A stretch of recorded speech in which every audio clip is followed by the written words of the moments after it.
Diet muna kami. Hi, Maria na adlaw. Ako pala si Anis ang OFW dito sa Taiwan. And for today's video guys, ay ito yung hapunan namin. O diba?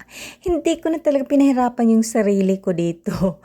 Dahil mga busog sila. So, konti lang yung niloto ko. Itong ano ba tawag to? Parang kikiam sa Pinas. Iwan ko fish cake or ewan ko basta. Yun yung tira namin kahapon. Hindi ko kasi inubos. Tapos itong patula na may mushroom with sea clams. O, diba? O, napakadaling lutuin lang guys. Hindi ko na pinahirapan sarili ko dito. Oy, kay nakakapoy naman ang buhay ko. Oy, napagod, mainit pang panahon. Diyos me. At while nagluluto pala ko dito, basang-basa ako dyan ng pawis guys.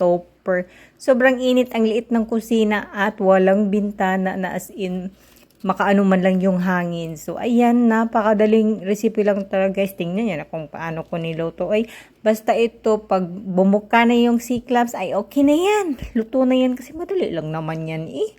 At ito na lahat guys. O, diba? Napakadali, simple lang, pero busog po kami. So, tara, kain po tayo. Ano ulam nyo?